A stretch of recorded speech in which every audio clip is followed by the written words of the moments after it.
Hey, what's going on, guys? Big Duke here.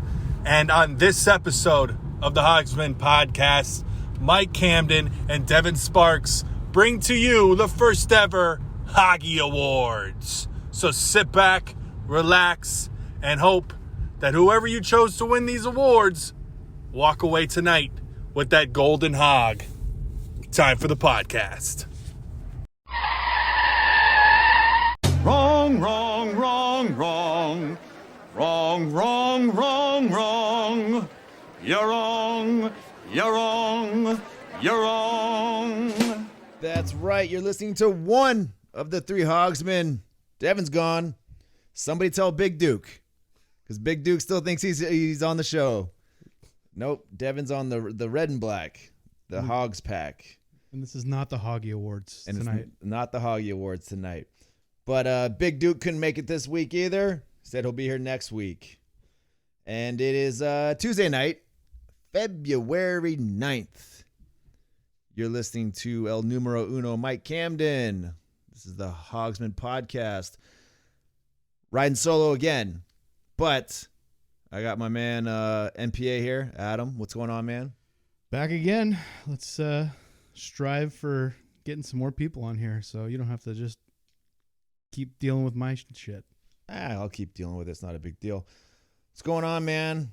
The weekend. Let's talk about it. The weekend he played the halftime of the Super Bowl. That's Didn't right. watch it. Didn't watch Didn't watch the Super Bowl or the halftime show? Actually, so we recorded at Level Up Pro Wrestling. We recorded some matches for the IWTV.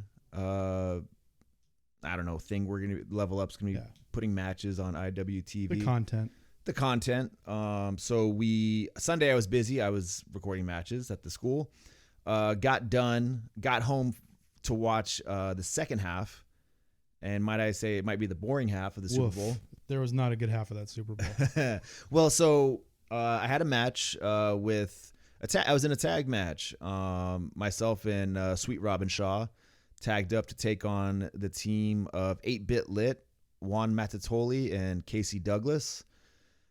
Some people might say, Mike, how could you do that? You're already involved in a tag team. How can you cheat on Devin like that? Well, one, I'm not booking this shit. And two, I actually did wear my American Kaiju shirt during the match because I wanted Devin to be involved in some way. So that's the best I could do. Yeah. You got to do what you got to do. Got to do what you got to do. So while we were kind of waiting to go on, Shaw had the match on. Or I'm sorry, the game on, and I wasn't watching because they were just watching on his phone, but I could hear the first two touchdowns. Was it three touchdowns in the first half? Yeah, it was pretty much over by the end of the first half, I think. Fucking Bucks and Brady came out swinging haymakers. Something we're never gonna see again. Like, this is like one of the most ridiculous things. He literally just went to another team and just won a Super Bowl in a year where there was no training camp, no preseason. Yeah, he just stormed in and said, "I'm just gonna take this team to the Super Bowl and win it."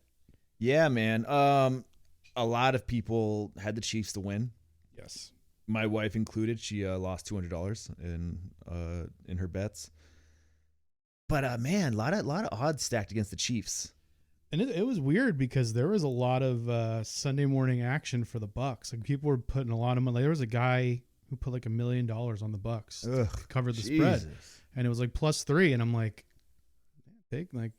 I don't know what I would have done, but well, so you had two. The offensive line for the Chiefs are missing 2 tackles. They're starters, right? Yep, that's huge.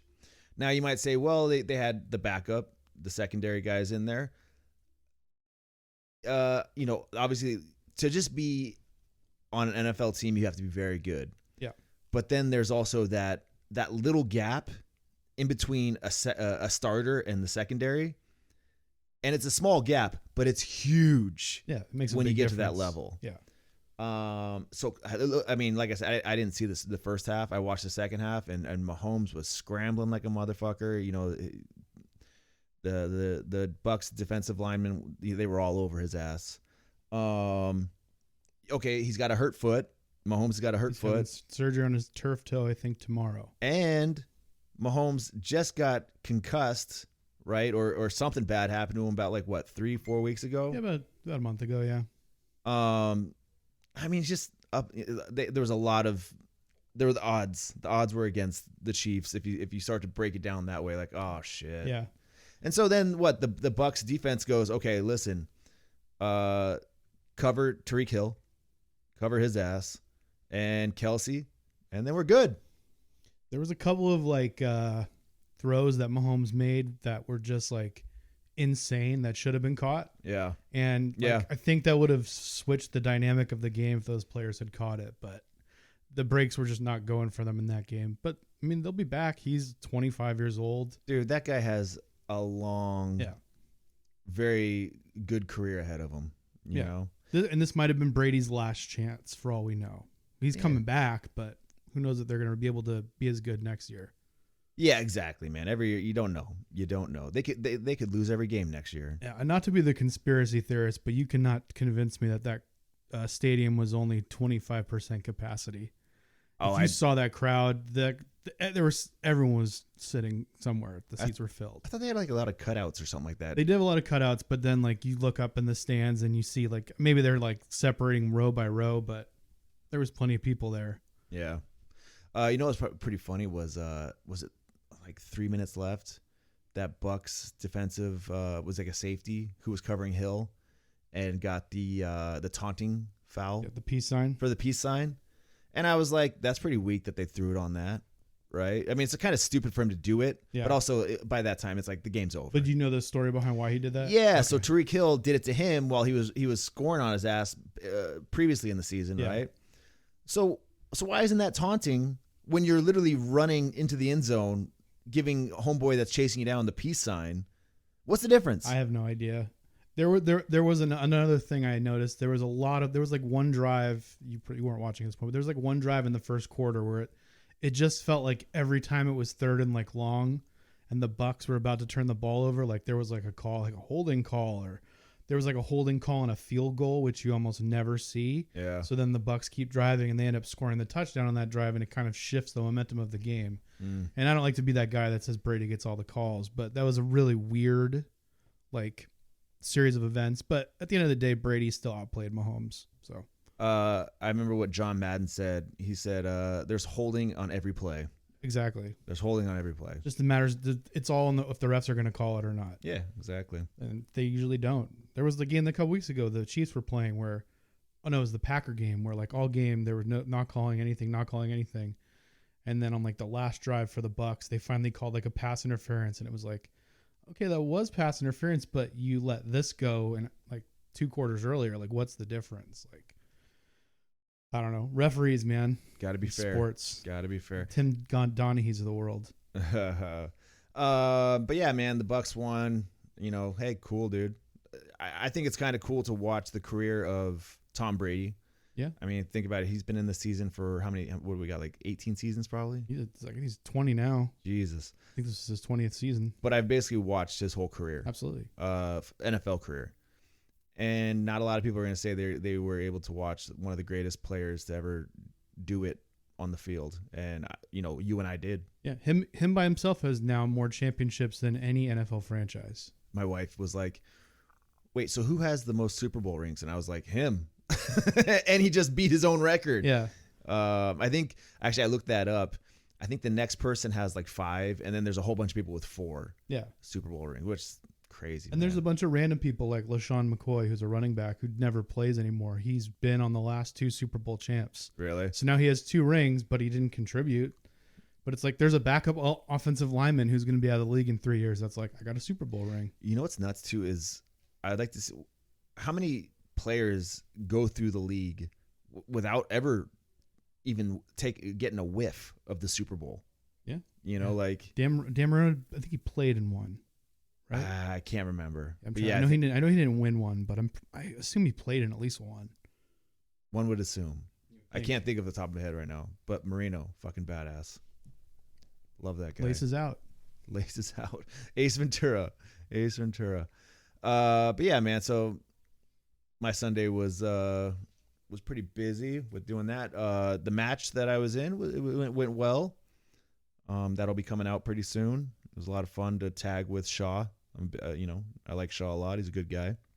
Two-time guest of the Hogsmen podcast. Two-time guest. Do you know, on these tapings, do you do multiple matches or just one? Just one. Okay. One and done, dog. Actually, I was like, I even told Benny as soon as my match was done, I grabbed my gear bag and walked out, and I was like, I gotta get home. I gotta go watch the game. I literally I drove home in my gear. I was like, gotta go. Got to go. I'm surprised they even still did those tapings on a Sunday. I'm sure there was a lot of people in that locker room that were really interested in the Super Bowl.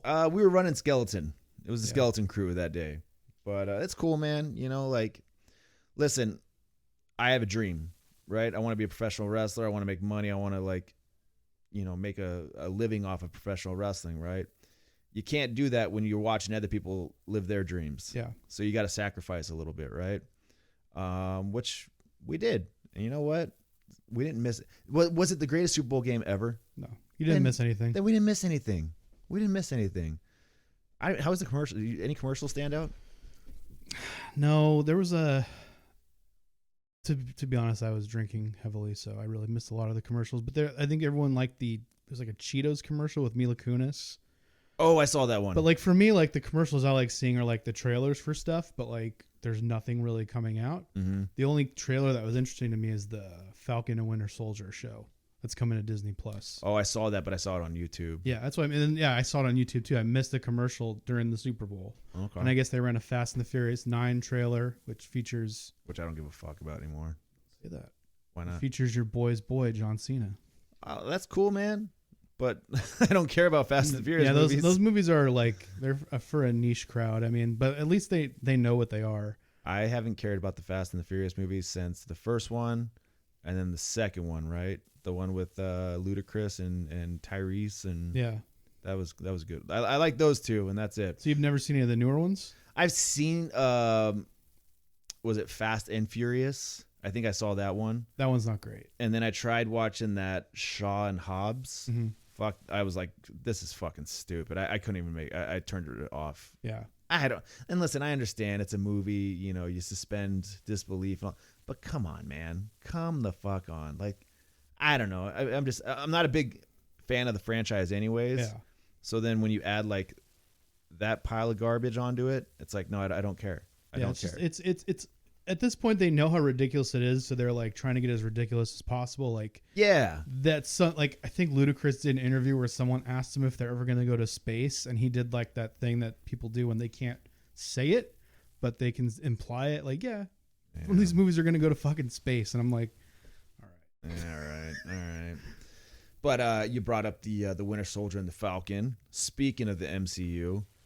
You watch WandaVision? Absolutely. Motherfucker. Fucking incredible. So I watched the first 2 or 3, right, when they were still kind of like the Dick Van Dyke Show, yeah, Bewitched, you know, like that kind of stuff, right? And I was like, okay, it's interesting. I understand they're going somewhere. I don't know where the fuck they're going, but they're going somewhere with this. They're just, you know, they're setting it up. Yeah, they do little teases like like I don't know if you notice like the commercials they run during the sitcom-y things were like. It was like Hydra and like Stark Industries were like the brands that were sponsoring the things. Oh, I didn't like notice they were that. teasing little stuff throughout, like before it got to where we're at now. Okay, I didn't even notice that on the commercials, but so I think the last 2 episodes, I think it's 4 and 5. Yeah, I hadn't seen them, and actually while we were filming at Level Up, somebody brought up the show, and I was like, yeah, I haven't seen the newest episodes, you know, the 4 and 5 episode. Yeah. I'm like, does it turn the corner and start kicking up? And they're like, yeah. And I was like, all right, I got to watch it then. And they were fucking right, man. MCU doing MCU shit. They're so fucking good at this stuff. Yeah. They are so good at this stuff. I mean, the first Avengers movie was the Hulk, right? And that started in 2008. Or something like that. Iron Man was the one that kicked it off. All the MCU movies. Actually, no, it was the Hulk. No, the Hulk. Are you thinking of the Eric Bana Hulk? I'm thinking of the one where actually Tony Stark showed up in the post credits. Yeah, they did that one after. I think it was either the same year or it was like after. Come on, let's be real here. Because Tony Stark showed up and he was already Iron Man at that point. So yeah, but that was the first Hulk movie, or like that was the one that counted as part of the MCU. Because they did another one. So with Eric Bana. I'm right here, Adam. I'm right. I can look it up if you want. It's all right. It's all right. But because Tony Stark showed up in the post credits, so like basically that was an MCU movie. Oh no, it was. I'm not denying it was. It was one. They just changed the actor playing Hulk. Yeah, which it's kind of. I like Eric Bana, and then they had Edward Norton. Edward Norton was supposed to be the MCU Hulk. Yeah, but apparently he's like hard to deal with. When I saw that, I did not believe that Edward Norton was going to sign on to be in like 20 movies. There's no chance. And then Mark Ruffalo took over. Yeah. I think he does a great job. Yeah, he's great as the Hulk. But anyways, to think about, like, it started off in like 2008 or something like that. Yeah. And they have just been slowly, methodically just killing it. Yeah. Just leading up to these incredible stories. You've never seen anything like this in movies. It's nuts. And now they're like, oh, that's cool. We've already dominated the movies. Let's do TV shows. Yeah. Boom. Killed it. But WandaVision's getting so good. I love where they're going with it. It kept my interest. The 2 episodes, I was like, I got to watch the next one. Yeah. It's one of those shows I stay up until, like, I'm up anyway, but like once midnight hits and it pops up on Disney Plus, I turn it on right away. That's the dickhead move. Why? By a lot of people. Well, not to watch it, but the spoiler the motherfucker's spoiling it. Because I remember with The Mandalorian, with when Skywalker shows up, as soon as I woke up and I start getting my day ready and I check Twitter and people are already spoiling it. It's like 6:30 in the morning. And it's like, yo, guys, can we give this a little bit of time?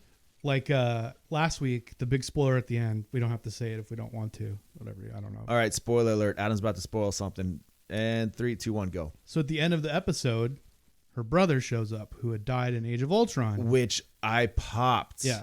But it was the guy who played that character in the X-Men movies that are now part of, I guess, some part of the MCU now that they're going to turn into.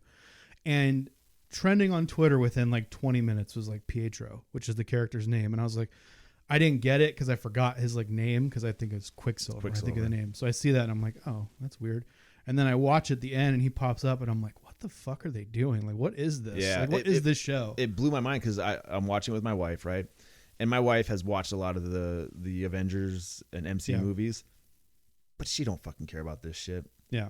She likes the Guardians of the Galaxy. She likes Thor for obvious reasons. Good looking motherfucker. Yeah. But I was telling her, like, okay, when Scarlet Witch answered the door and you saw the back of the head of Quicksilver, I was like, oh, okay, they're bringing back Quicksilver, doing something with them. And then when they showed his face, I was like, that's not the right Quicksilver. Yeah. And then I had to break it down to my wife, which still probably made no sense to her. And I thought the way they addressed it was hilarious, where the girl from Thor was like, wait, she recast Pietro? And I was like, and that's funny too, because like I love how they keep bringing in like these extra characters, or what is it? Ancillary characters? No, like the supporting cast. Supporting cast, yeah. They keep bringing them back in. And they're people you've seen before. Yeah. Like the Asian guy he was in Ant-Man. Like, yeah. He's a good character too. Yeah, they're talking about doing like an entire series built around him, like X-Files style with him now. Yeah, he actually I enjoy his presence on screen. He does a really good job. So yeah, man, this WandaVision, it's getting good, man. And it's all supposed to tie into the next Spider-Man movie, is what I've heard. Oh, for real? So yeah, I think there was a reference to someone in that episode that she was going to call like a scientist or something. And I'm wondering if at some point this is going to tie into the Spider-Man movie at some point. I don't know when or how that's going to happen, but yeah. So like the next thing I think that's coming out after WandaVision, other than the Falcon and Winter Soldier, is that the Spider-Man movie I think comes out either the end of this year or the beginning of next year. Sweet. So sweet. We'll see. By the way, did you know that Scarlet Witch, she's the Olsen twins sister? Which I cannot wait till they do a Full House type episode sitcom. I'm just gonna. Well, it's gonna be so funny. Apparently Fuller House. Yeah. The spinoff from Full House. They tried getting her to fill in as Michelle, right? Yeah.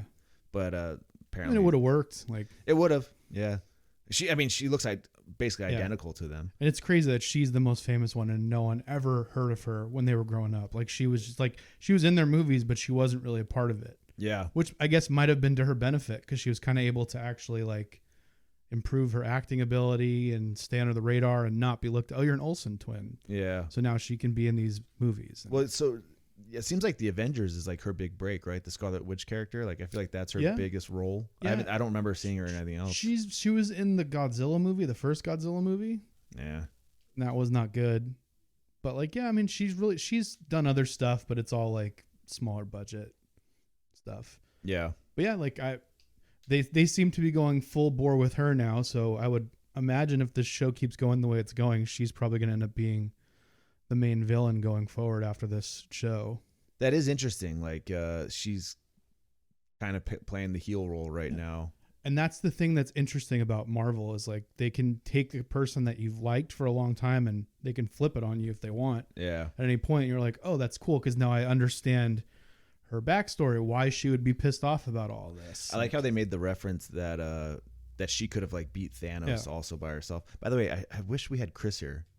I was gonna say that he has like a weekly like he gets so mad at these like theories online. I know. I'm like every week I'm like, what threads are you going on? Just stop going on. Stop letting them make you mad. Like, and by that I mean Chris Terry, aka Big Daddy Destro. He's helped co-host the podcast when Devin hasn't been able to make it a couple times, and he's a huge comic book mark, and he would have, I guarantee he would have gone on a huge rant about this. But oh well, I was not thinking to ask him to come in. No, he was snubbed, as he said earlier on Twitter. He said he was snubbed as guest of the Let's year. go over that. Okay, so a lot of people might not. The Hoggies. All right, first I want to put this out there. This is Devin's idea, not mine. All right, Devin came up with all the nominees and all the awards and all that kind of stuff. So let's go over these awards, and they are, you could find them on the @Hogsmen Pod on Twitter, and Adam set up a voting, I don't know what the hell you call it. Yeah, Twitter's very frustrating. Apparently you can only make a poll of 4, and there's a couple of categories that had 5. So I was like, just comment your favorite, and on Twitter no one did. So well, who cares? Let's see this. You got yours up? Yeah. All right, I'm going to go over this real high. Well, first, let's get this out of the way. The best hog. Yes. All right, you're going to have a hard choice between myself and Devin Sparks. That's who you're going to have to vote for. Mm-hmm. So, and as of now, hog. the voting is closed, and you've won. So, is the voting closed? Not for some. Not for some. Some of the polls are closed. Some of them have like 20 hours left. I don't know what happened with that, but you can still vote on Instagram if you want. But as of now, you've won the best hog 60 to 40%. Well, I appreciate on Twitter. that. Thank you very much. Where's the other awards? I'm looking for it right here. It should be in the same thread. So if you click on the best hog, and then you should be able to just scroll. Oh, here we down to go. others. All right. Now we have the nominations for best guest. Mm-hmm. All right. First one is going to be Yuma. If you remember, Yuma actually had 2 episodes because he was so good. We had to bring him back. He had too many stories to tell, and it was good stuff. Second is B-Boy Benny. He's been on multiple times. And Dom Mysterio. He's been on what, 3 times? 3 times, yeah. And he's had a hell of a run right now with the WWE, so he's looking good. Heather Monroe, the first lady of the Hogsmen Pod. And then we have all the way from down under, Australia. All right, so my wife lived in Australia for 6 months. She did school down there. Okay. And they say Australia. Oh, okay. Carlo Cannon. Is that why she likes Thor 2? Because she spent time in Australia? Man, probably. I mean, he's also a good-looking dude, so what are you going to do? All right. So anyways, you can go and vote. Yuma, B-Boy, Dom, Heather, or Carlo. And let's see. Next one. Best non-hog? Correct. I don't know what that means, but here's your nominees. Going to be the SoCal Redneck, Hunter Freeman. And it's also going to be B-Boy, Benny. And then Michael Hopkins somehow slid in there. Not sure how Devin got that idea, but hey, I like Mike. And if you want to vote for him, vote for him. You can still vote for that one. Right now, it is a 50-50 tie between Hunter and B-Boy. So go out and vote. Break that tie. All right. Next award is Best Producer. All right. So you're going to have Ted Woods. We all know Ted jumped on for a few episodes and took this podcast to the next level. And then for some reason, I'm on here because I have the Anchor app, and I recorded the first 2 episodes. You produced 2 of the episodes, so you're technically a producer. Yeah, I did a lot. I did so much. And then NPA's up there. NPA's up there for an award. So. And Instagram seems to really hate me. A couple of people were like, definitely Ted. And I'm like, okay. Ted knows his shit, Ted's dude. awesome, but Ted like, knows his shit. you know. But also, Adam is really helping out the show, and he was there for us when we needed him. All right, here we go. Next one. The nominees for this category is Most Over. Mind you, Devin Sparks came up with these categories and nominees. Yeah, he explains it all on the Hogscast Red and Black, what most over means. So go ahead and tune into that. Listen to that. All right. So first you're going to have B-Boy, Benny. Then you're going to have Yuma, Carlo Cannon, Dom, and the big dog, Hammerstone. Those are your choices. Who probably should have also been on the list for best guest. I don't really understand why he wasn't. And you did one with Hammerstone too. So wait, say that one more time. I don't know why Hammerstone is in most over, but not best guest. It's very confusing. Oh, all these same people are on the category for best guest, except for Hammerstone. That's a question you have to keep for American Devin Kaiju. Sparks. All right, next the next category is going to be best story. So we've had a pretty good amount of guests on here, and they tell stories, and these are the best stories according to Devin Sparks. All right, there's going to be my story about shitting my pants during the Rumble, and Devin's story about Colt Cabana. We all know he basically stalked Colt Cabana while he was in Chicago. Yep. All right, Yuma taking the Steenalizer, which my buddy at Cozy Superkick, Craig, posted a video of this. Yeah. Jesus fucking Christ. Did you watch it? I was there. You were there? I talked to him, Yuma, about an hour before in the hallway, and I could tell that he was really nervous. Yeah. But I didn't know why. And then that happened, and I turned to my friend. I was like, oh, that's why he looks so nervous.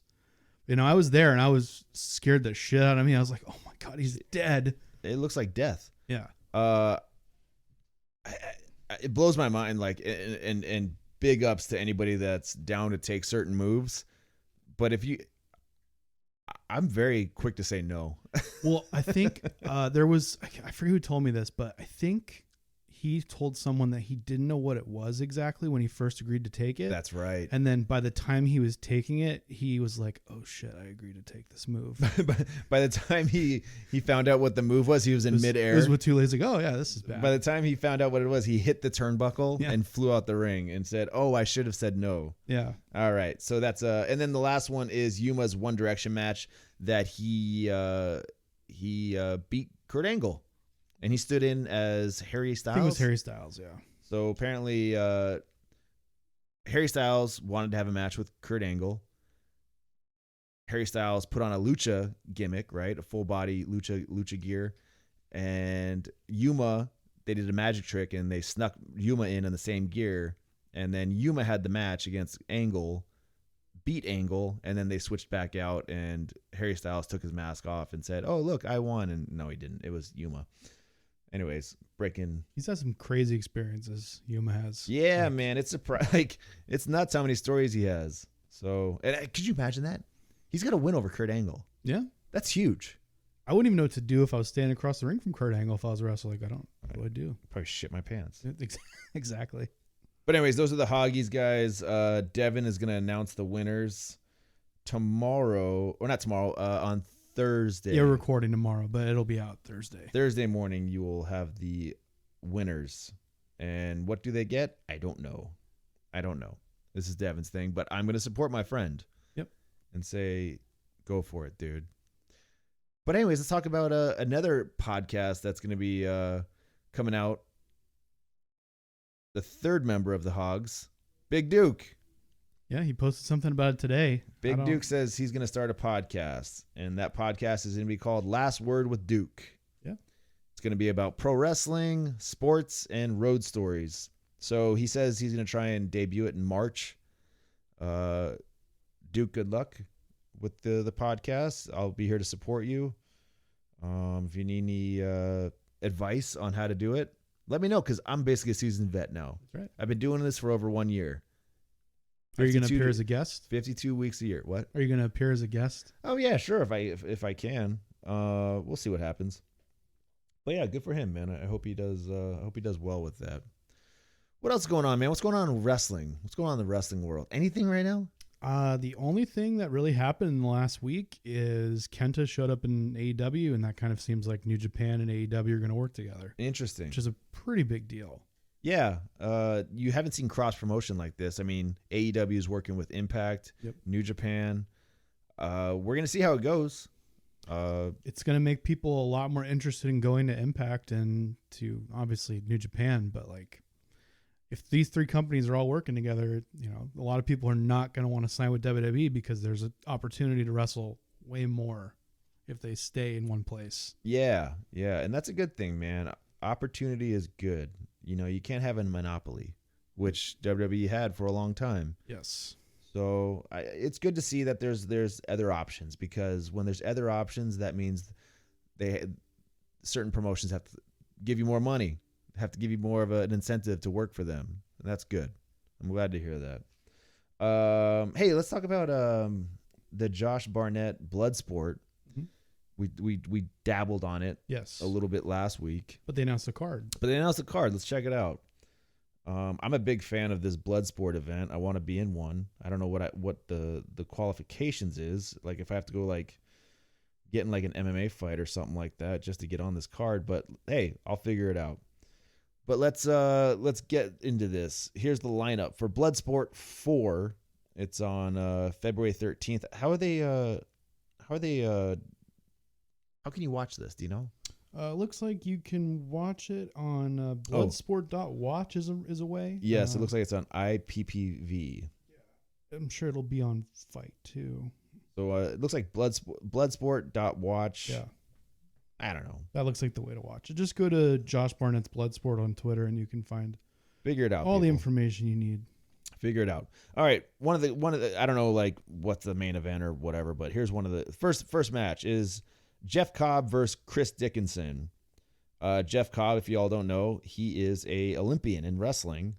Bad motherfucker. Legit, this guy, I've talked to many people. They say he's the strongest person in wrestling. Hammerstone told me he's never felt the power like what Jeff Cobb, like Jeff Cobb's one of the strongest motherfuckers. And if Hammer is saying that, you know he's strong as a motherfucker. And he's got the background, obviously, with his wrestling. I mean, the guy's an Olympian. Yeah. Okay. Chris Dickinson, I know he's making a huge name for himself right now with GCW and a lot of stuff. I don't know his background as far as wrestling or any kind of catch wrestling. He's been on the indies for so long. I remember hearing about him like 10, 12 years ago. Okay. So, yeah, he's gotten much bigger the last couple of years. Like, he's really bulked up. Uh-huh. But other than that, he's just kind of been that guy that just kind of floats around the indies. Everyone likes him, but he never really settles into one place. Yeah. I remember, I think I haven't seen too much of his matches. The one match I did watch, he was kicking the shit out of Jordan Cruz on Prime I did see Time. that. Yeah. So that was fun. All right, next match is going to be Harry Smith, son of Davey Boy, versus Calvin Tankman, who I think I know who he is. He's a big dude, African-American guy, I believe. I think he wrestles for GCW. I don't know. Yeah, I think he's the one in this picture. But anyways, Harry Smith has a legit catch wrestling background. I know that. Yeah. And I don't know if Calvin Tankman has a background. I don't know. Next match, Simon Grimm, also known as, what was his name in WWE? He was in the Vaudevillains. I'm trying to remember his name. I can't remember right now. That might have been his name. No, it was Simon Gotch. There you go. That's why I've got Adam here. So Simon Grimm is going up against Tom Lawler, who I remember watching Tom Lawler in the UFC. Bad motherfucker. Obviously, he's got the pedigree to compete in this event. I also I think Simon Grimm also has a little bit of a background in catch wrestling. I think you're right. Yeah. Yeah. So. He certainly is getting into fights from all the rumors you hear. Oh, that's right. Yeah, I remember. There's a lot of people that he's gotten into like fights in the locker room with, like Sin Cara and other people. Really? I think he like threw a soda at someone's head one time backstage. I've met him. I think a couple times. One time doing extra work, I met him, and then also he was on the first Zealot Pro show. Mm-hmm. I was not on the show actually. I was at. It was Royal Rumble weekend. Okay. And there was multiple shows going on that night. Arizona Wrestling Federation booked me. Zealot Pro booked Devin. And so I went and wrestled at Arizona Wrestling Federation, and then got out of there and went and picked up Devin, and that show was still running. But he seems nice to me. He's always been nice to me, so I appreciate that. All right, next match is going to be Cal Jack, who is a NorCal guy, I believe. He was signed to developmental with WWE, but was released. It was kind of a famous, I don't know if it's famous, but it was on, remember that Breaking Ground show? Yes. Remember then they actually showed the guy getting released? Yeah. That's him. That's really? Cal Jack, Okay. yeah. And he's been doing it on the indies for the past couple years. He's going up against Nolan Edward, who I'm not exactly sure who that is. So, but hey, man, if you're on this card, I'm sure you deserve it. All right, next match is going to be JR Kratos versus Alex Coughlin. Kratos, great guy, man. I've been on multiple shows with this guy. I've talked to him in the back. Big motherfucker. Actually, I remember I teamed up with him for a match at AWS a couple years back. Good dude. There's a picture of us walking out, and he looks like he's about to go wrestle a bear, and I look like I'm about to go fucking swim 500 meters. Like, that's the fucking difference. He's going up against Alex Coughlin, who is a LA Dojo guy. Okay. For New Japan. I've met him before up there. Very nice guy during the tryout, or I don't even know what it was for New Japan, but he was a nice guy. He was cool. Next match. Here we go. I know both these guys. Bad Dude Tito. It's weird because they have a Bad Dude Tito Escondido. I think he just goes by Bad Dude Tito now. Whatever. He's going to be taking on Super Beast. Tito has been training in jiu-jitsu a lot lately. Okay. I know that. He's actually done some competitions. He's won some competitions. I don't know what belt he's at right now, but it looks like he's doing good. And I think he has like a little bit of a judo background too. Yeah. Not sure. Maybe they just cut his name because Bad Dude Tito Escondido is a real, like a mouthful. That is a lot. So maybe that's why he just cut down the last name. A lot. And then he's going to be against Super Beast, who I'm not sure if Super Beast has a background in martial arts, but I know he's a big motherfucker and he can lift some heavy weights. Big dude, man. That'll be a good match. Next one, here we go. Royce Isaac versus Calder Mccall. So Royce, I know he has a wrestling background. I think he like wrestled in high school or something like that, and he still trains in like amateur wrestling. He's going up against Calder, and Calder has an MMA background. I watched this guy. Calder released a clip not too long ago of him breaking another man's arm. Legit, shoot. The guy refused to fucking tap, and Calder said, "Okay, fine. If you're not going to tap, here you go." Yeah. Broke that motherfucker. And then this last match, I haven't heard of any of these names. Diego Perez versus Gil Guadardo. Yeah. I don't know who that is, but like I said, if they're on this card, there's probably a reason they're on it. I'm sure they deserve it. So that'll be fun to watch, and that's on February 13th. Saturday. And then so they're doing, and then they have Bloodsport 5 coming up, and that's on February 20th. So is that next weekend? Yeah. Cool, man. One day, Mike. One day. Just tell me what I got to do to get on this card. Like, do I got to get like an MMA, like do like an MMA fight, or like do I have to be like legit? I don't think so. I mean, I am a practicing Muay Thai guy. That might be enough. There we go. That might be it. Maybe you just got to tweet at Josh Barnetts Bloodsport. Hey, do they have some? It looks like they're running like a Mania weekend. Yeah, I think they're going to be doing a couple little shows on Friday, Saturday, maybe Thursday too. But yeah, I mean, they're going to, theoretically, if you're going to get the stadium filled 2 days of 25,000 people, like you got to think there's gonna be some people out there, so you might as well run a show. Yeah, I was looking at that, and a lot of people were talking about like taking bookings for Mania weekend, and it seems like there's some places running. Cool, man. Let's go back a little bit to normal, dude. I kind of freaked out today, and I mean like freaked out, but you just get like, how can I say, like just upset. Mm-hmm. You know, you just get tired of basically how the world's been for the past 10 months, something like Longer that. than that. It's been a year now. It's just like, hey, and I feel like there's a glimmer of light at the end of the tunnel right now. Yeah. But you're like, God, we're almost at the end of this shit, but yet it still seems so far away. You know, there's just so much going on where it's like, and I'm talking about like little things. I'm talking about like, I was at like 7-Eleven getting a coffee, and I'm looking for the lids, and it's like, oh, you got to go to the front counter to get the lid. Yeah. And it's like, what's the difference? Like the lid, yeah. What's the lid gonna do? Like, I mean, you're talking about the front counter person that comes into contact with every person in the store is safer than the lid just kind of hanging out over here by itself. And then I'm walking around with exposed liquid through 7-Eleven with like other people in the store. Yeah. Like, I don't know, man. it is very silly. It's just getting to the point where you're just like, I'm tired of this. The one positive I had this weekend is I literally went to a Super Bowl, and I'm not even gonna call it a party because there was like 5 people there, but like all the people I was there with, they've been vaccinated already. Man, So like I have no worries going to see these people. Like I have no fear that like, oh, I'm gonna get sick from them. They've been vaccinated. yeah. So I feel better about that. But that's also the thing, like, we have a vaccination, right? Yep. So basically we have the cure, Yep. I'm guessing. Or it's something that's going to quell down the numbers. Or That's put going to down the handle numbers. this. Yeah. And the rollout for it is so fucking sloppy, man. Terrible.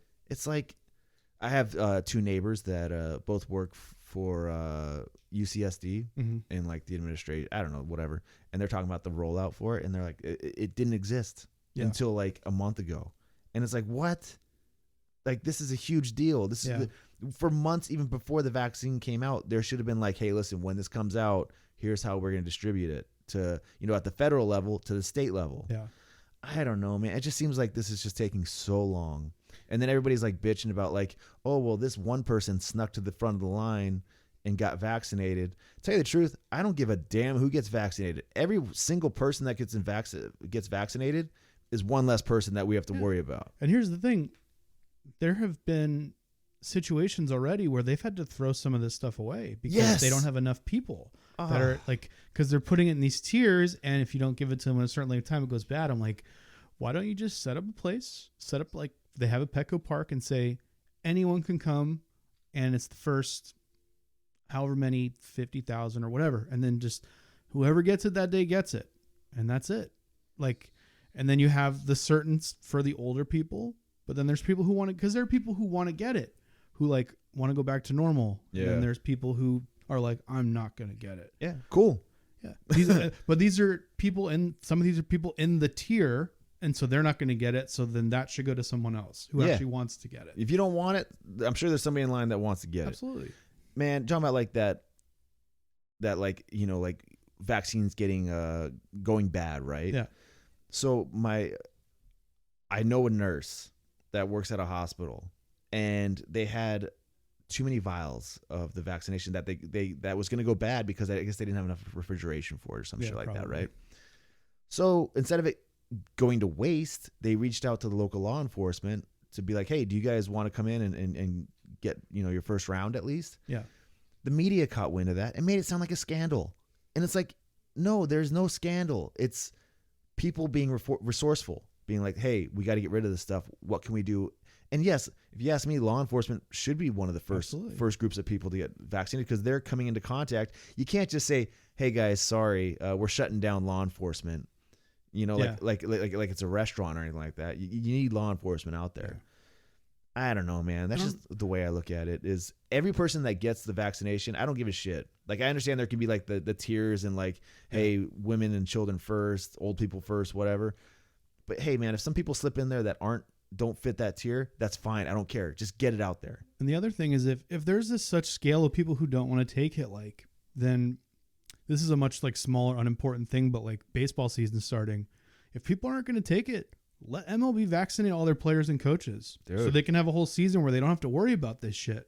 so they can just actually play a season, and then maybe they can have fans in the stands. I'd like to go to a baseball game. Exactly. Like, so that's what I'm saying. Like, in the beginning when all this stuff was happening, I was like, yeah, it's kind of stupid to worry about sports. But then there's like all these ones that are getting thrown away, and I'm like, all right, well, if people aren't going to do it, give it to these athletes. Like, they obviously are not as like in danger of getting sick as like your 70-year-old grandma, but there are some managers and coaches who are like in their 70s who could take them, give them like with the NFL for next season, if this still isn't quelled by then, like give it to the players in the NFL, so we don't have these random weeks where teams have to play without quarterbacks because the entire quarterback room was in close contact to someone who got COVID. I don't know, man. The way I look at it is like, if you want it, get it. Yeah. Every person that gets it is one less person you got to worry about. I don't know. You're very likely, once you get it, by the way, I've heard it's either the first or second shot, you're going to have that day after that you're going to get really sick. Yeah, 2 people I've talked to that got the second round said it put them down for like a day. Yeah. I'll take a day off. Yeah. I'll take a day off if it means that I don't have to worry about this shit going forward. Yeah. It's just too much, man. Too much. By the way, speaking of like media blowing shit up out of proportion, did you watch that Britney Spears documentary? No. All right. Let me tell you about this. I didn't even know about it until my wife recorded it. So I was checking the DVR on my TV, and I saw like the New York Times presents something, and I was like, what the hell's this? And I saw it was about Britney Spears. And then I heard some people talking about it, and I was like, all right, well, I better watch this. Yeah, man. Paparazzi fucked that chick up. Big time. Total dickhead moves. Also, media back in the day, also dickhead moves on that girl, dude. I'm sure we both watched it, right? As far I'm talking about like her career. Yeah. Man, it's so insane going back watching this old footage of her getting interviewed when she's just a young girl, and they're asking her, "Hey, have you had sex? Hey, people are talking about your tits." It's like, what? I mean, she must have been 17 years old. Yeah. It's nuts. It's nuts.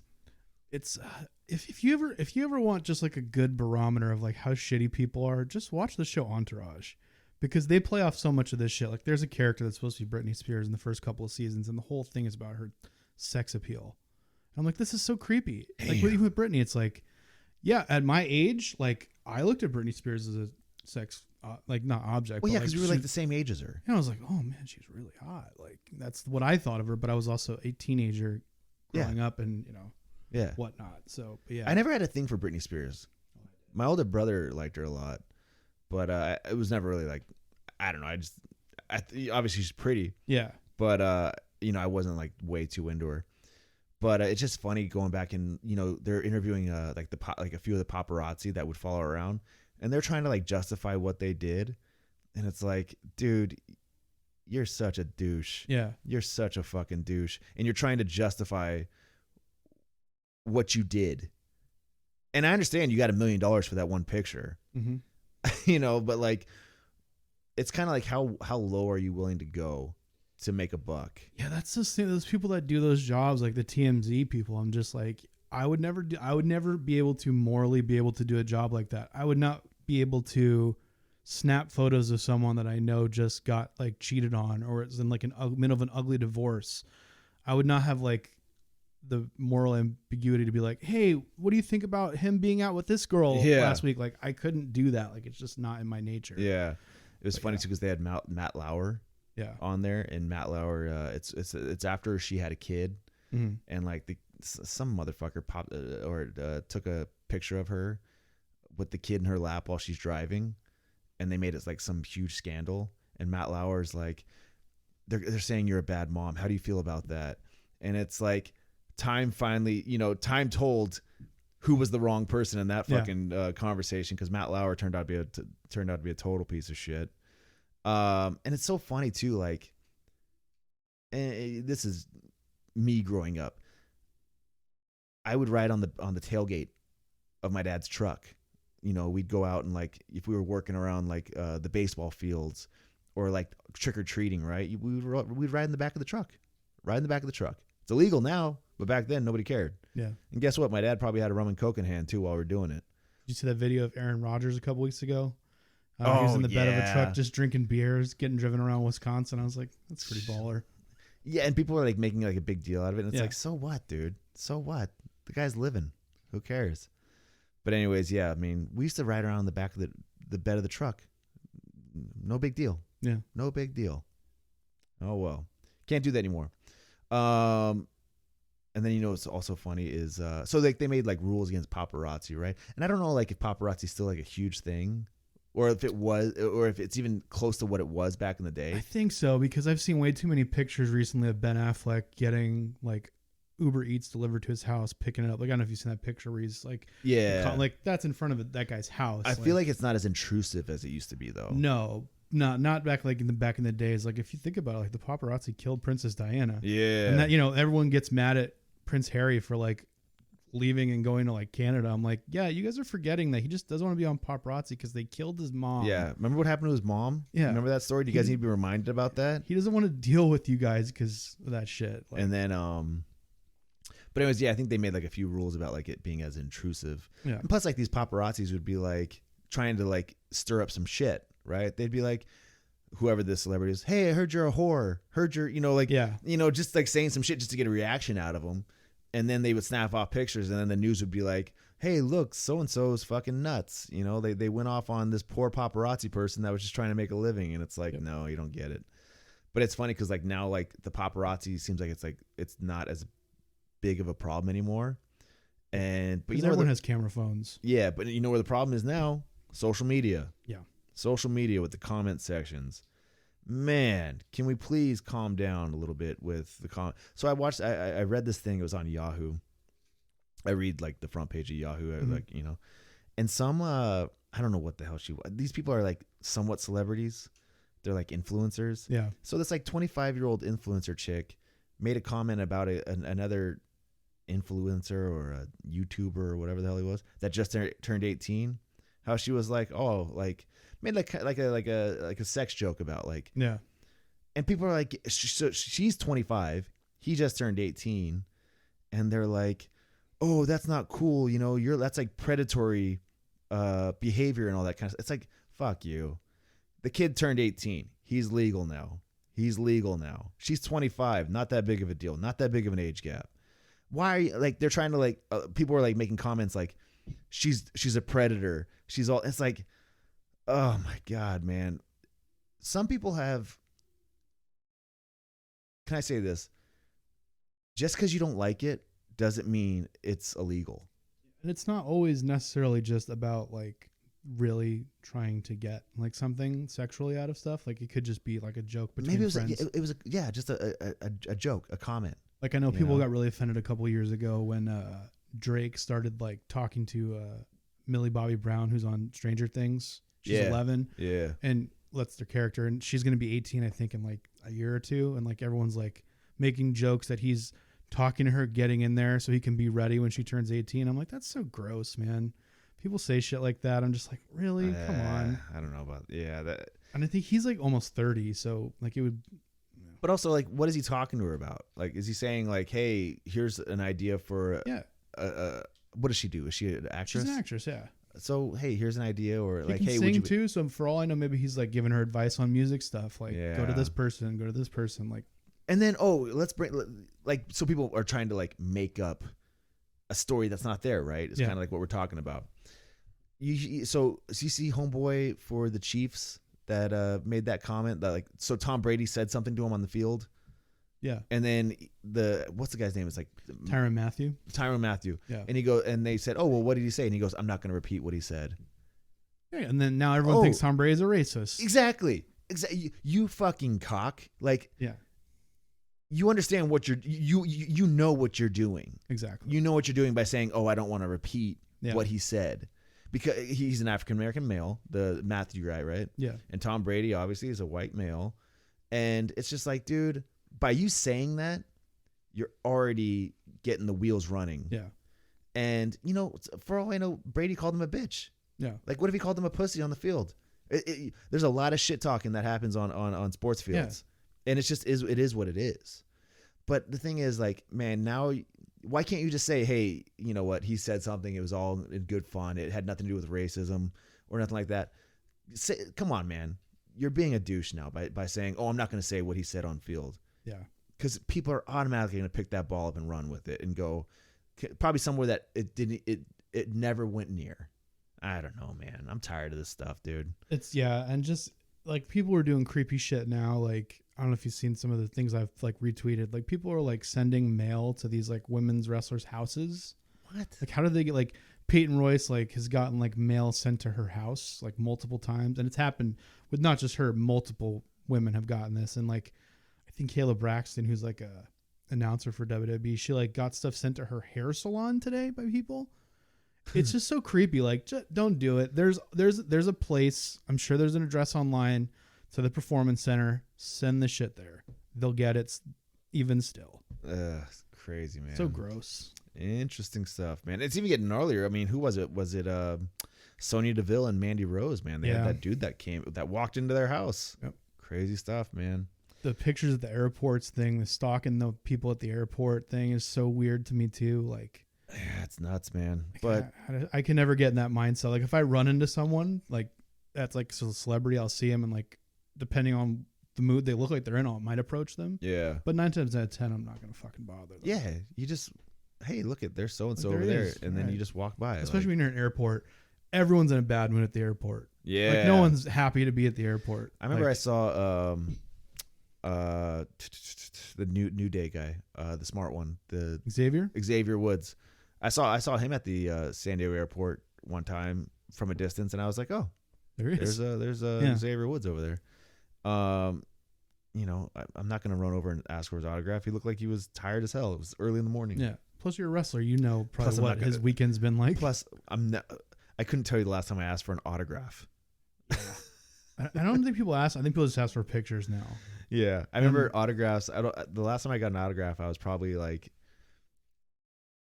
at Jack Murphy Stadium early before a Padres game. Yeah, you know, because they can sign baseballs, and you're like, that's a souvenir I can keep in like a thing. But in wrestling, it's like, by the way, sign my magazine. Like, for all you young kids, Jack Murphy Stadium eventually turned into Qualcomm Stadium, which is sadly being torn down as we speak. But it needs to be. Yeah. What the fuck is the point of having a gigantic stadium in the middle of San Diego that doesn't get used? Well, they're just going to put a new stadium there. Well, that's fine. Yeah. Put a new one up. Get some. I don't know. Maybe we'll get a Mania here. I don't know how much are they trying to make out of the stadium? I think they're just making it into a soccer stadium. Yeah, I'm not a soccer guy. I'd rather have something else here. Maybe someday someone will try to bring back the Chargers. One day. I don't know. Hey, we have a question. Yeah. I don't know what happened this week, guys. I'm a little disappointed. All you people out there listening. Yeah, people had a busy weekend. Usually you guys are all sending good questions. I only got one this week. So let me see. People had busy weekends. All right. So the one question we got was from Chad FY. This is Chad Rico. Oh, okay. Chad is a referee.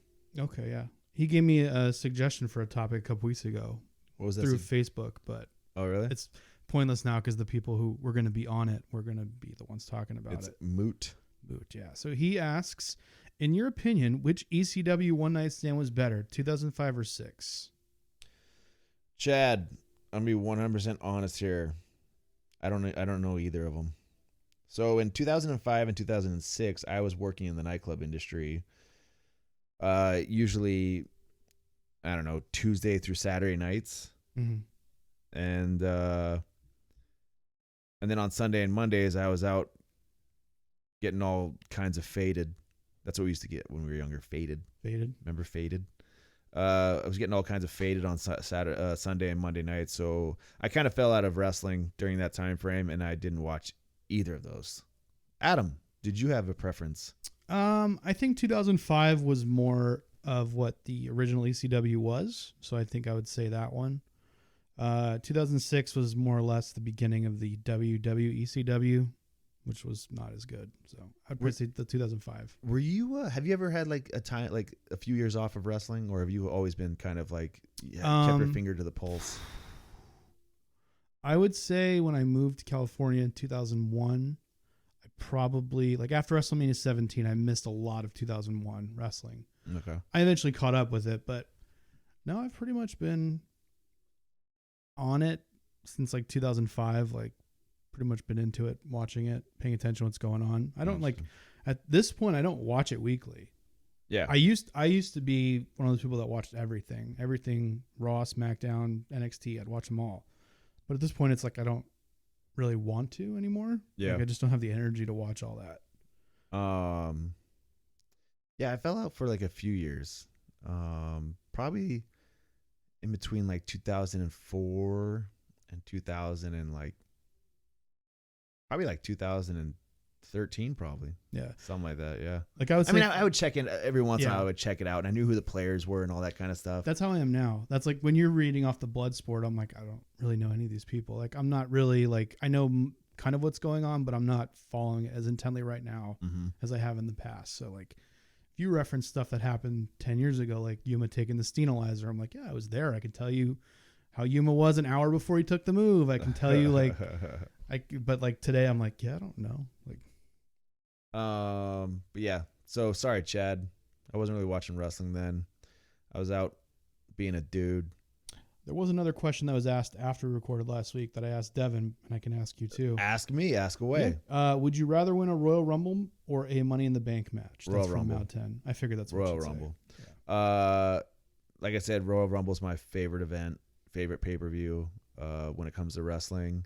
Money in the Bank's cool, but it's become, the bar has been set so fucking high with Money in the Bank where it's like you almost have to like make peace with yourself before you go into that match because you're like, I might die. Yeah. Because they're doing so much crazy shit now with that stuff.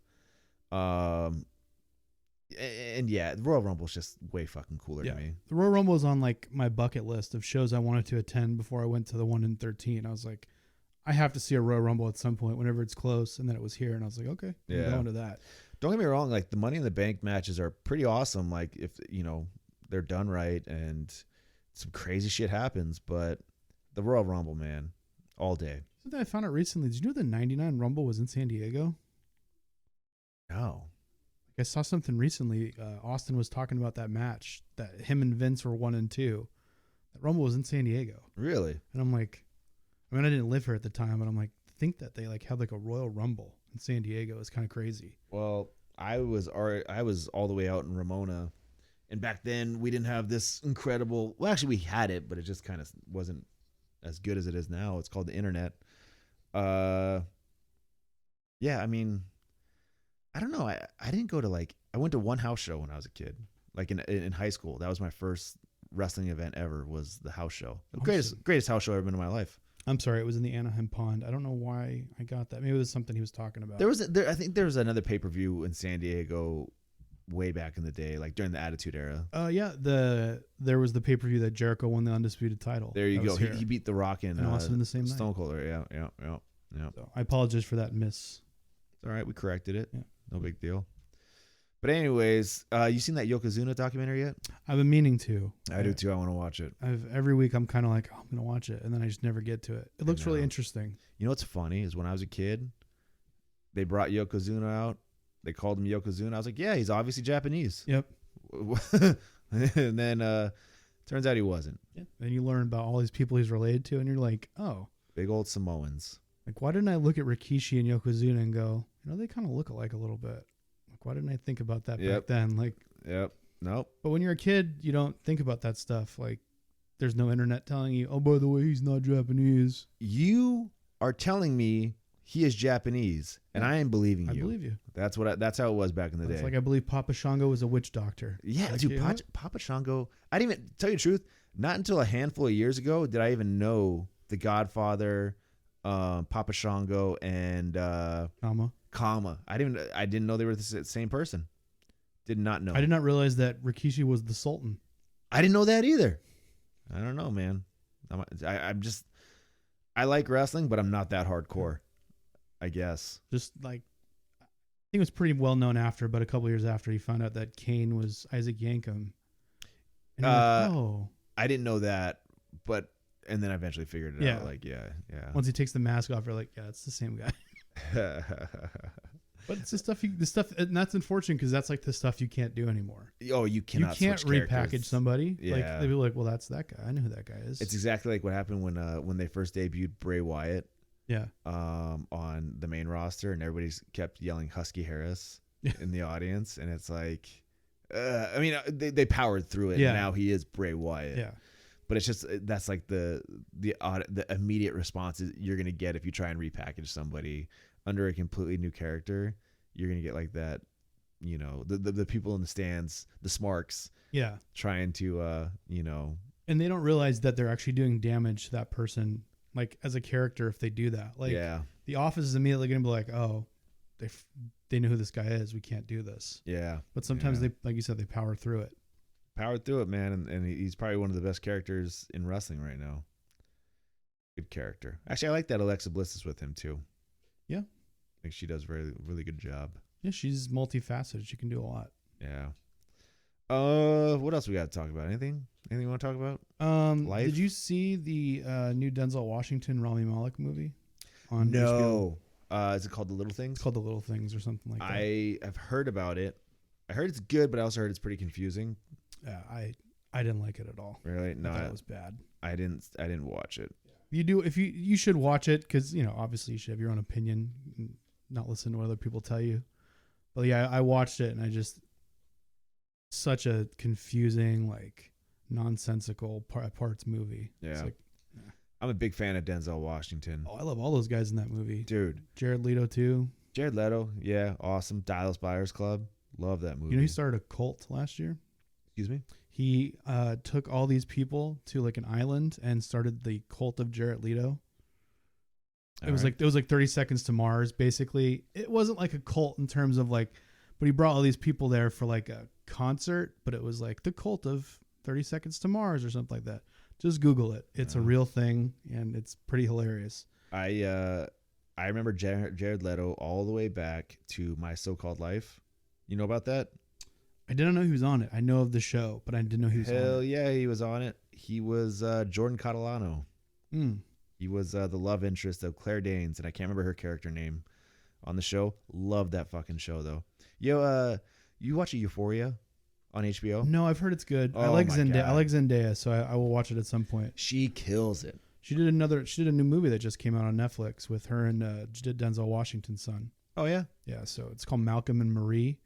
Apparently they made it like in the middle of nowhere like a couple of months ago during all this shit. So, well, this Euphoria, it's funny because I compared it to My So-Called Life. okay. Obviously, it's different times and all that kind of stuff. And then in that Euphoria show, they reference My So-Called Life. And I was like, there it is. There it is. My So-Called Life, though. Good show. Good show. You know where I know Jared Leto from? Hey, Paul. American what's that? Psycho. Oh, that's right. Huey Huey Lewis in the Lewis. news. Yep. Did he kill him or didn't he kill him? Is it real or was it not? That's a crazy movie. Crazy movie. Yeah, it's Christian Bale at the beginning. The movie is like 20 years old. Yeah. Actually, I just had to tell somebody yesterday. Oh, it was music. They were playing Metallica. Mm-hmm. And I was like, "Yeah, you seen this?" I was talking to a person. I'm like, "You seen them in concert?" And they're like, "No." And I was like, "I saw them," and I had to put them. I go, "Oh shit, I saw them 20 years ago." That's like, and I told the guy I was talking to, I go, "That hurts to say." Yeah. But Denzel Washington, one of my favorite actors. He's great. So, have He's you ever awesome. seen? This is a movie I don't think a lot of people have seen. Deja Vu. Who's in that with him? Dog. Val Kilmer. I probably saw it, but that movie came out a while ago, right? Yeah, Okay. but it is so good. So good, man. Remember, okay, so who else? Remember the Bash Brothers in Mighty Ducks? Yes. Remember the redheaded cat? Mm-hmm. Okay, so he's in it. And then, who's the other guy? You'll recognize like a few, but great movie, man. It's awesome. I recommend it to everybody. Here's like my top. Let's go top 3 Denzel Washington movies, right? Not in any particular order. Training Day, incredible. Man on Fire, you seen that? Yes. What? It's a great movie. Great If you movie. don't tear up at the end of Man on Fire, Yeah. you have no soul, no heart. You're not even human. And then Deja Vu, love that fucking movie. Sick. Don't ask me about. I haven't seen Malcolm X. Yeah, I haven't either. What else? He was in something. Glory. I haven't seen Glory. Okay, I saw that. That was long ago. But he was good in that. I mean, he's good in everything. Dude, Denzel Washington's the man. Yeah. But his son is actually a pretty good actor too. Is he? He's in Tenet, which is Christopher Nolan's new movie. Okay. Who is he in Tenet? The main character. Really? Yeah. That's it. So I've been trying to watch Tenet, but I've heard like one of my good friends, what up, Alec? He told me, he's like, by the 7th time you watch it, you'll get it. So I'm just like, because I'm a big Christopher Nolan fan. Yeah. And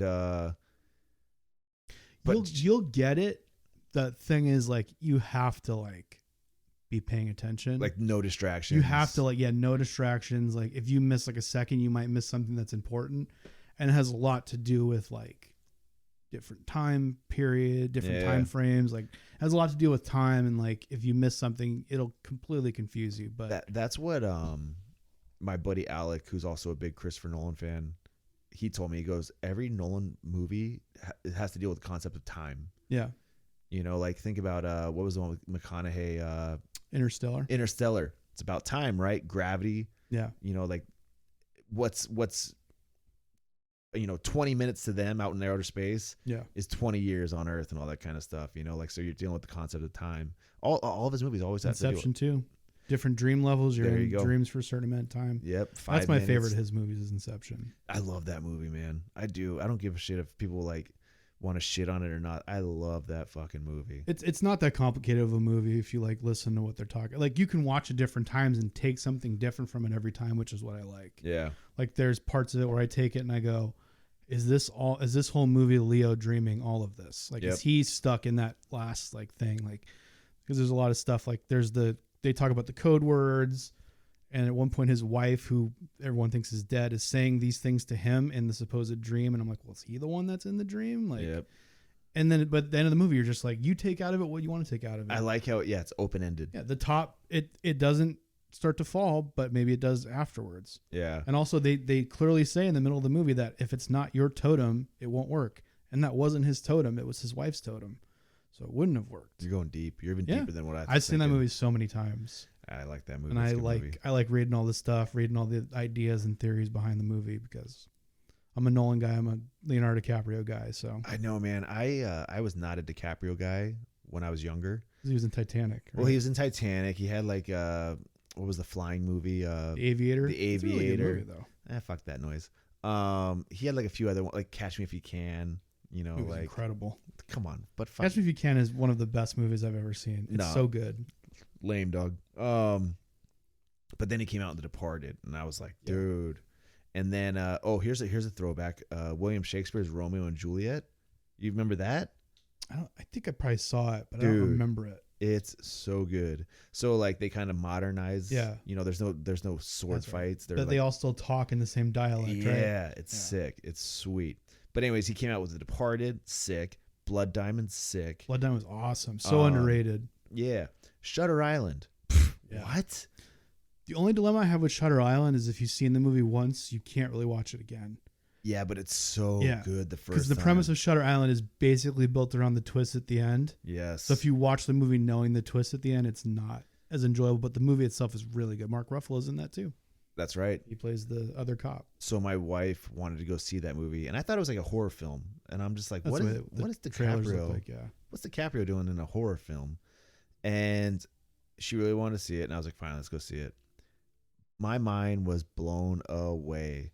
And then at the end, I popped. Yeah. I was like, this movie is so fucking good. Yeah. Anyways, I'm a big fan of DiCaprio now. Yeah. Like I said, Departed, sick. Blood Diamond, sick. Shutter Island, sick. I'm sure there's a few others in there that I dig. Inception, love it. The movie, the Wolf of Wall Street's awesome. Wolf of Wall Street, love it. Incredible movie. Yeah. Once Upon a Time in Hollywood. I don't know if you've seen it. Holy shit, is that a good movie? Such a good movie. Such a good movie, man. He's good in that too. And I'm not a big Tarantino guy, but that's a great movie. That's a good movie. All of his movies are at least good. Like I don't watch a Tarantino movie and go, that was bad. At least the last couple. Like Django's awesome. I thought Django's really good. Once Upon a Time in Hollywood is really good. Like his movies just get better. Yeah, I really like the ending of Once Upon a Time in Hollywood too. That's so funny. You know it's obviously like the real story is, Yeah. Sharon Tate and the other people died. But I love how this movie ended. Yeah. It's a fairy tale ending, right? Like that's not real. Well, that's like, he basically told you with the title of the movie that it was a fairy tale. Yeah. Once upon a time in Hollywood. Yeah. And then the end comes and you're like, oh, I fucking get it. And I like how there was a controversy before that movie was even released about like, oh, it's about Manson, right? And like the Sharon Tate and the deaths and all that stuff. And people were like, oh, you can't fucking, like glamorize Charlie Manson and all that kind of stuff. And it's like, just wait till you watch the fucking film. Yeah, I mean, if you had watched a Tarantino movie before, I don't know if you guys know this, but Hitler was not killed in a theater, and he wasn't in Inglourious Bastards. That's right. So Tarantino takes some liberties with the past Historical inaccuracies. So, yeah. That's why I was like, I doubt Tarantino's going to actually do the Sharon Tate murders, like, because someone made a movie about that, the Sharon Tate murders, and it did terribly. No one liked it. Like, really? Hilary Duff played Sharon Tate, and it was so bad. It got such bad reviews. And I'm like, yeah, that's what happens when you try to make a movie about something people don't want to just sit there and watch. Like, yeah. hey, you want to watch a movie where someone gets murdered at the end? Well, you want to see the bad people get murdered? Yeah, you want to see the bad people get murdered while Brad Pitt is like high on whatever he smoked, and Leo torches him with a flamethrower. Like, yeah, sick. The movie was awesome. Sick. All right, man. Let's wrap this up because we're just flapping our gums to movie reviews. Yeah, there's no wrestling right now. I mean, you're wrestling every week, but I'm wrestling every week. You don't have road stories because you're just driving to. I'm driving about 15 minutes from my house to La Mesa. So, anyways, thanks, guys. I appreciate you listening to this episode of the Hogsmen Pod. By the way, questions. They don't have to be wrestling related. No. You want me to answer relationship? You want relationship advice? I'll give you relationship advice.